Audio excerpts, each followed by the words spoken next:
5, 4, 3, 2, 1.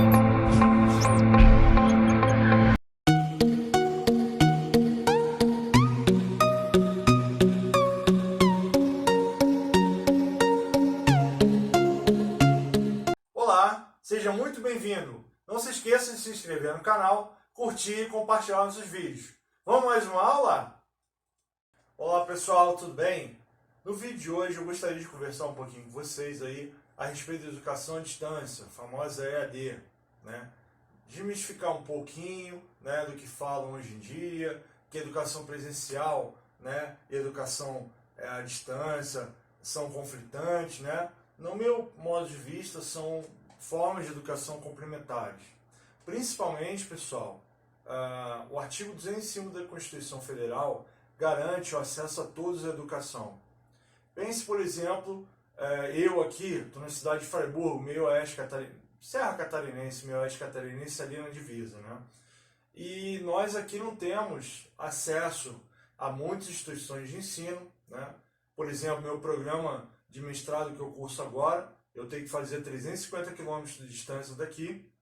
Nós temos aqui na cidade uma instituição de ensino superior presencial, 3 outras instituições de ensino superior não presenciais e ofertamos através do IFC o curso superior também de análise e desenvolvimento de sistemas. Então, oferta muito aquém da capacidade que se tem aqui, da procura que se tem aqui na cidade, né? Por exemplo, né, dos estudantes. A gente está falando de uma cidade de 36 mil habitantes, por exemplo. Além das cidades que ficam em torno de Freiburg, como Le Bon Regis, como Monte Carlo também, né? São cidades que procuram Freiburg para a educação, porque lá as condições são menos favoráveis ainda. Então eu queria conversar um pouquinho com você, principalmente você, professor, que nesse momento aí está um pouco confuso. Meu Deus, estão substituindo a educação presencial pela atividade remota, isso não pode. Então, assim, fique bem tranquilo. Eu só queria poder contextualizar, caracterizar um pouquinho a educação não presencial, a educação à distância, e mostrar que, sim, ela exerce um papel fundamental para poder prover acesso à educação, principalmente para as pessoas que estão distantes de grandes centros ou de médias cidades. Vamos lá? Olá, pessoal. Então, nesse meu pequeno estudo de gravação aqui, eu vou procurar mostrar elementos para subsidiar um pouco essa ideia de educação à distância, né? Mostrar que realmente ela é uma política que já se iniciou bem lá atrás, no exterior, né? No século XIX ainda. E também eu acredito, né, piamente que a educação presencial ela tem um papel, né, ela tenha um conceito, elementos que realmente são majorados em relação à educação à distância, né, principalmente na questão do contato com o docente ali, né, do aluno com o docente, em relação ao aluno com o docente ficou um pouco muito mais aproximada. E também, pessoal, não podemos esquecer que em muitas situações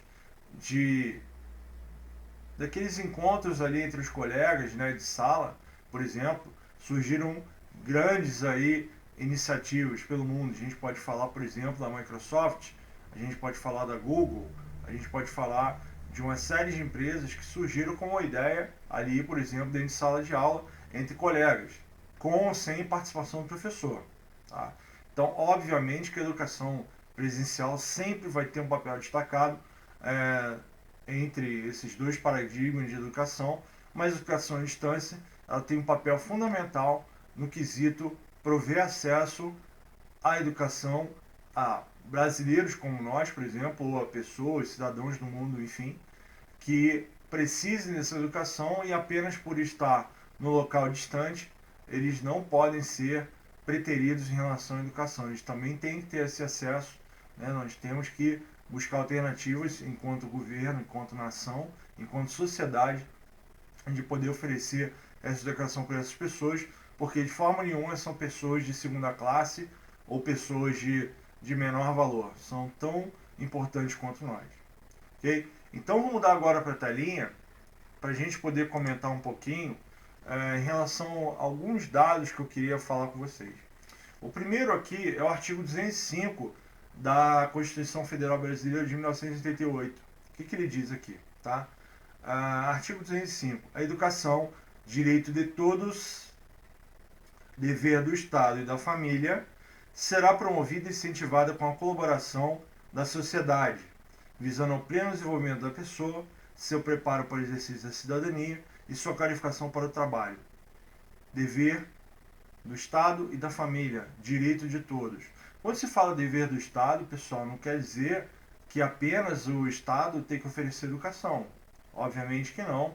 O Estado tem que prover ferramentas para ele mesmo poder oferecer essa educação, mas na impossibilidade dele poder, de repente, não ter recurso financeiro para poder oferecer essa educação, permitir que instituições de ensino privadas, qualificadas mediante o MEC, os critérios que o MEC vai adotar, possam chegar nessas pessoas onde o Estado inicialmente não atende. Então, o Estado pode atender de forma direta, através das suas instituições de ensino, universidades federais, institutos federais de educação, as escolas estaduais, escolas municipais, o Estado como um todo, né, nas três esferas aí, federal, estadual e municipal. Bem como, quando ele não tem condição financeira, vamos dizer assim, até administrativa, de poder ter servidores, poder ter verba para poder construir uma escola, ele pode sim autorizar uma instituição de ensino privada, como é normal hoje em dia, a poder oferecer essa educação. Isso na modalidade presencial, através das escolas, até muitas tradicionais, centenárias que a gente tem pelo país, e outras de ensino à distância. Educação, direito de todos. Vou passar aqui então para um próximo material, que é o decreto 5.622, 19 de dezembro de 2005. Né? Nessa época, o governo, pelo presidente Luiz Inácio Lula da Silva, né? Que realmente fez bastante pela educação do nosso país. Então aqui fala, por exemplo, no artigo 1º, né? Para os fins desse decreto, caracteriza-se a educação à distância como modalidade educacional na qual a mediação didático-pedagógica nos processos de ensino e aprendizagem ocorre com a utilização de meios de tecnologia de informação e comunicação, ou seja, computadores, internet, com estudantes e professores desenvolvendo atividades educativas em lugares e tempos diversos, ou seja, o professor pode estar no local, o aluno pode estar no outro, e através de ferramentas tecnológicas de informação e comunicação, os dois conseguem se encontrar e trocar informações ali.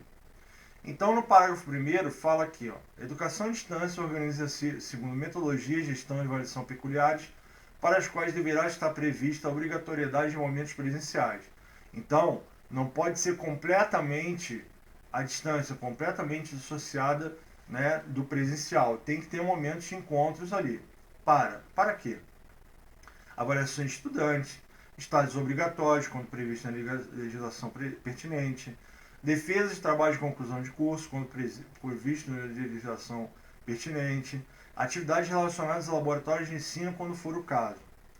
Então, muitas vezes, né, nós achamos que a educação à distância é completamente dissociada do presencial. Não, ela é a oferta das atividades, a maior parte do tempo, à distância, para pessoas que têm dificuldade de poder se deslocar diariamente ou semanalmente, no mínimo, até o local, o ambiente escolar, mas em certos momentos, para poder realizar avaliações, por exemplo, como está constando aqui, né, nesse decreto, temos que ter um encontro presencial. Então, o encontro presencial, gente, é insubstituível.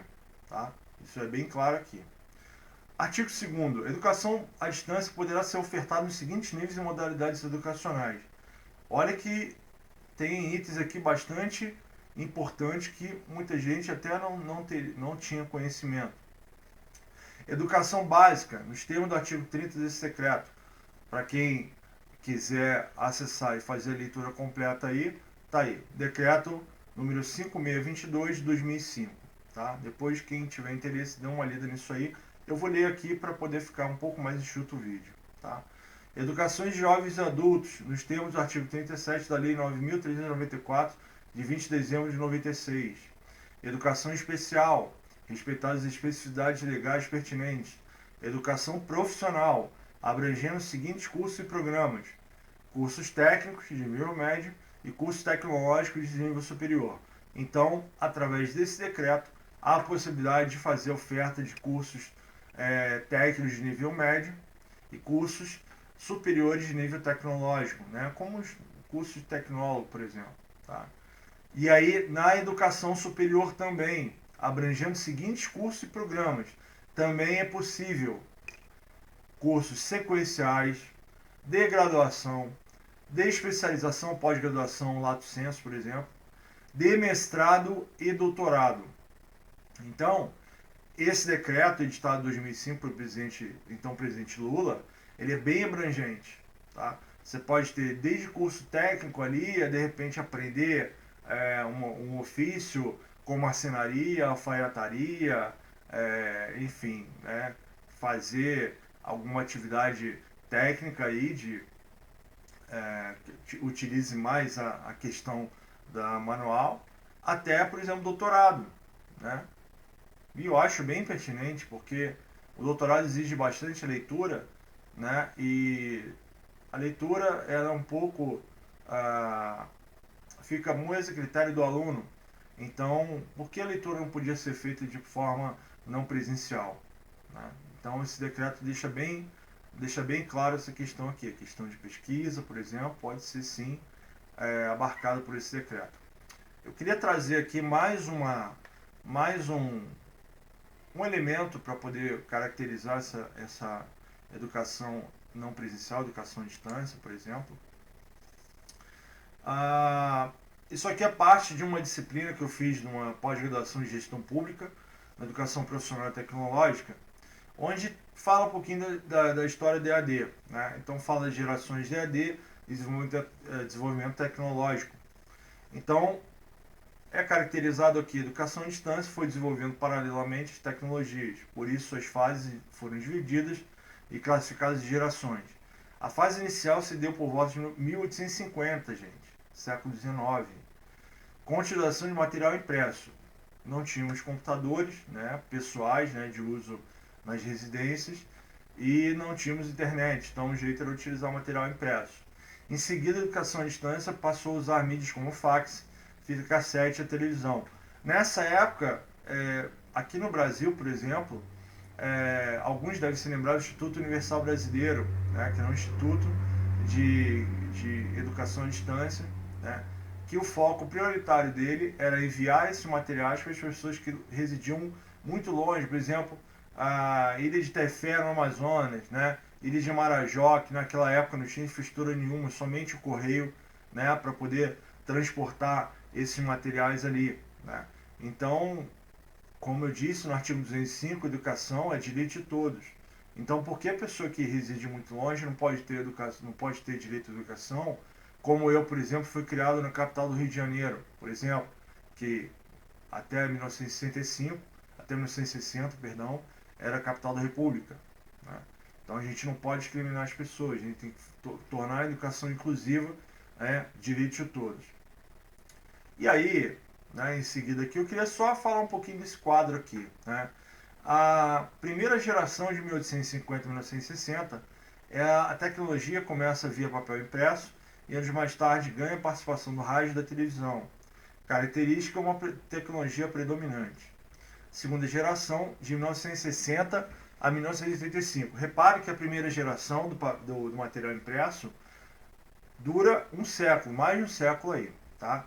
A segunda geração, de 60 a 85, os meios são fitas de áudio, televisão, fitas de vídeo, fax, papel impresso. Ou seja, de acordo com o avanço da tecnologia, a modernização das tecnologias, né, disponibilização de mídias, por exemplo, a educação foi se apropriando dessas tecnologias. Para quê? Para poder ofertar a melhor condição de estudo possível.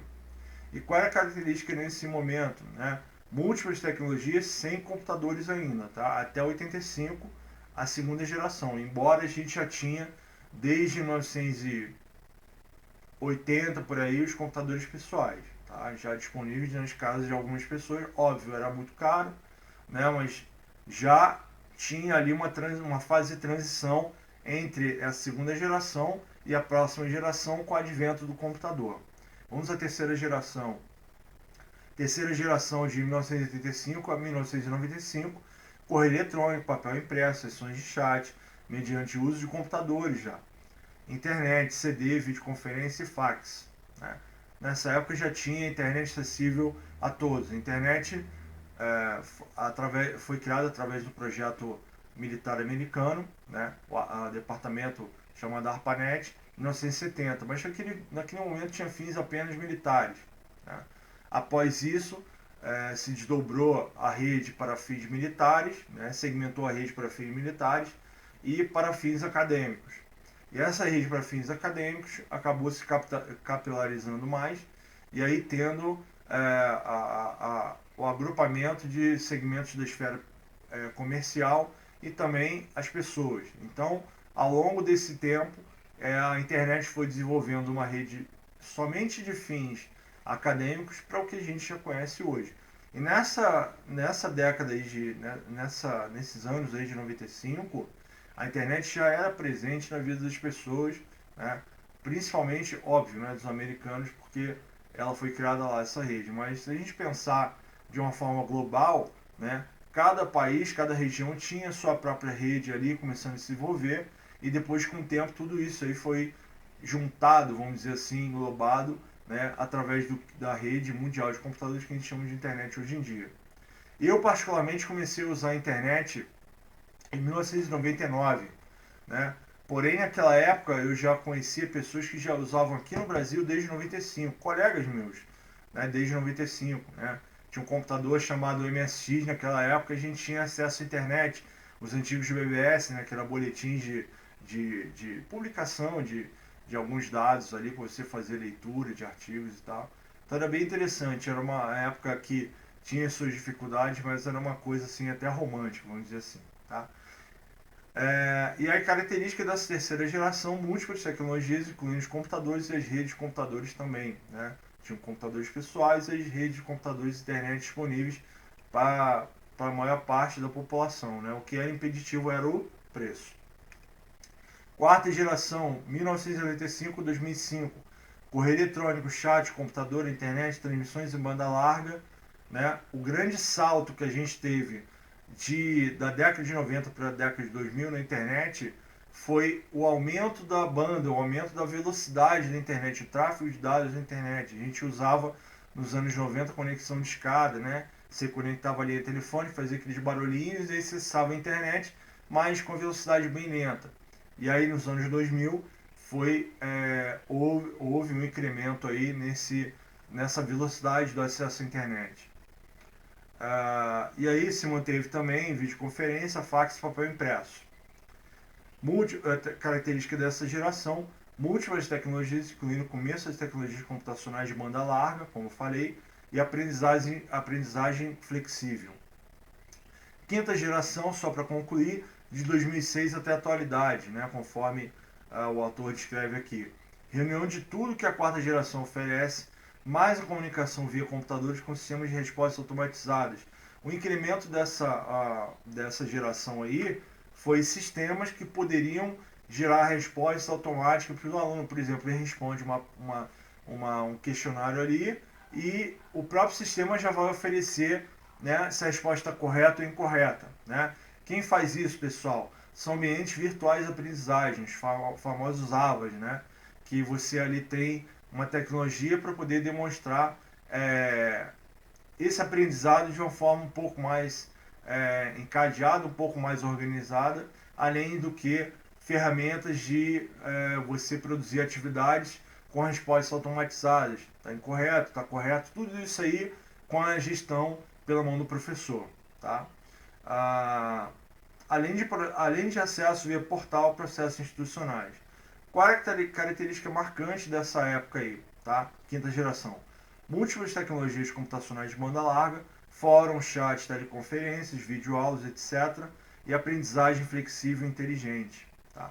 Então, esse quadro a gente contextualiza, então, todo o percurso da educação à distância, que não é uma coisa nova, é um paradigma de educação que vem anterior a todos nós que estamos assistindo esse vídeo, né? Eu creio que nenhum de vocês sejam nascidos antes de 1850. Então, a própria educação à distância, embora seja uma coisa nova, até uma coisa mais ameaçadora na visão de alguns, ela já é muito mais idosa do que a gente, pelo senso popular, imagina. Tá? Eu queria mostrar para vocês dois outros materiais aqui, tá? Que é esse artigo aqui desenvolvido pela professora Lucinéia Alves, da Universidade Federal do Rio de Janeiro, a FRJ, tá? Que fala um pouco da história da educação à distância, conceitos dela no Brasil e no mundo. Então seria interessante depois vocês pegarem e dar uma lida nesse artigo, que é bem interessante, né? Ele é bem esclarecedor, então dê uma lida em relação a isso para poder se apropriar desse conhecimento, tá? Professora Lucinéia Alves, da UFRJ. Educação à distância, conceitos, história no Brasil e no mundo, tá bom? E aqui, pessoal, para finalizar, eu queria trazer para vocês aqui o seguinte, tá?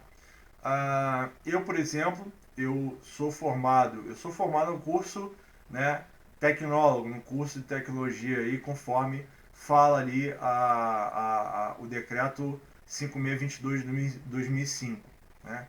Embora eu tenha sido formado com essa graduação de tecnólogo aí, o meu curso foi presencial, poderia ter sido feito à distância também, né, conforme o decreto garante ali, tá?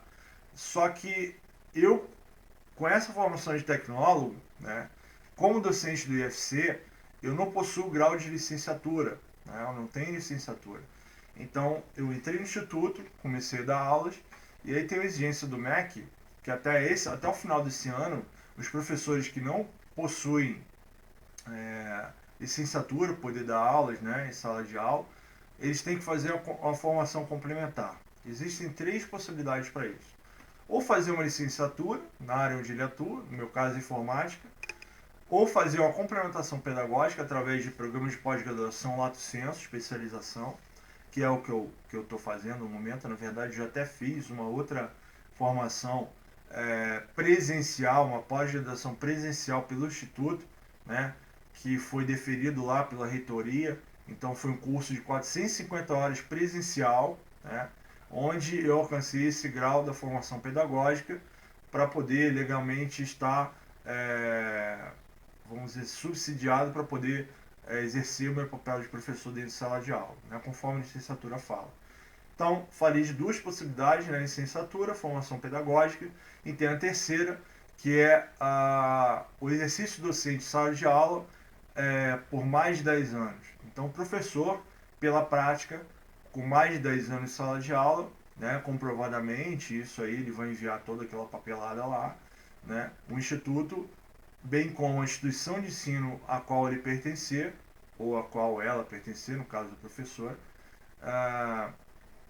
vai realmente poder ser autorizado, né, esse exercício docente em sala de aula como se fosse licenciatura, porque o entendimento é que dentro de 10 anos, né, o professor já adquire uma experiência que a licenciatura vai oferecer através da sua formação, né, ou a complementação pedagógica. Então, queria falar aqui o seguinte, tá? Nessa pós-graduação, tá vendo aqui, ó, Instituto Federal Catarinense, né, especialização em educação profissional e tecnológica, turma 2020, eu estou matriculado, assim como vários outros colegas também que estão na mesma situação estão também matriculados. Tá?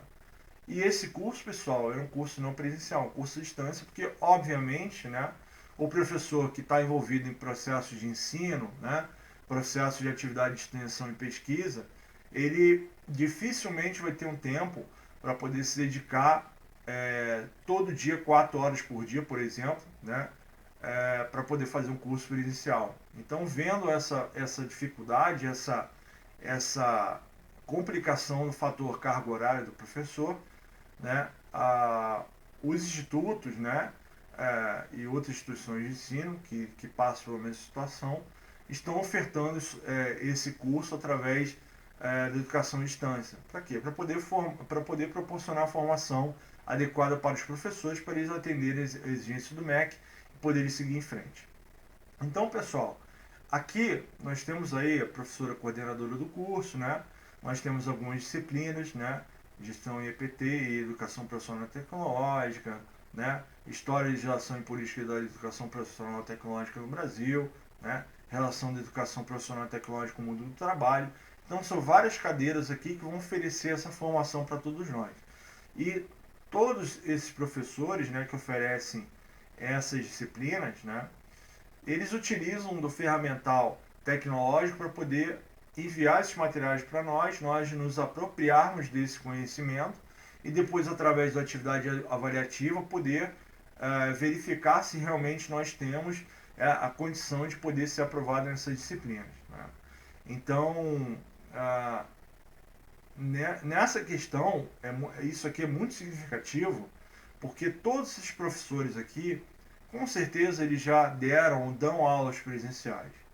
E não quer dizer que eles, por estarem nessa condição de tutores ou professores da educação à distância, eles tenham demérito em relação à sua formação, à sua contribuição docente.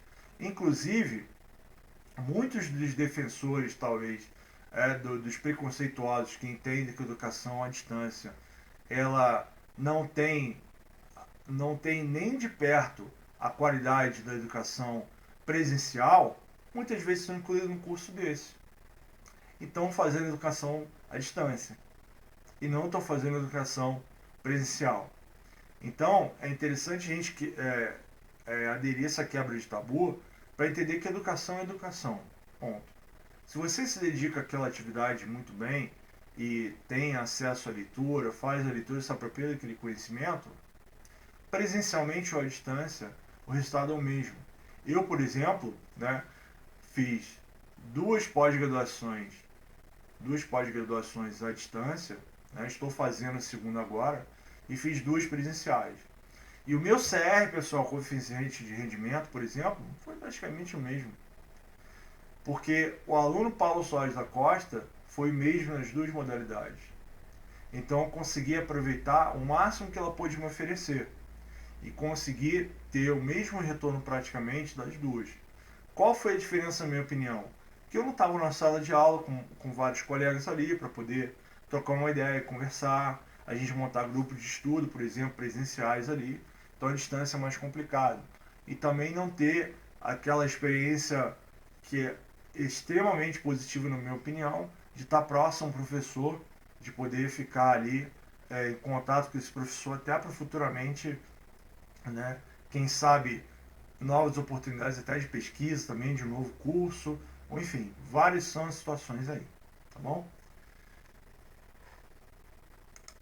Então, pessoal, o que eu queria dizer, né, com esse vídeo é que você repense a sua estratégia aí, de pensar que a educação presencial realmente ela é imprescindível, mas pensar que ela é completamente insubstituível e não há condição de se colocar nada à disposição dos alunos que possuem dificuldade de deslocamento, moram longe, por exemplo, ou não têm condição nenhuma de frequentar uma escola presencial, né? Lembrando que o artigo 205 deixa bem claro que a educação é direito de todos. Então, nós, antes de sermos professores, nós, antes de exigirmos qualidade, nós temos que ser cidadãos.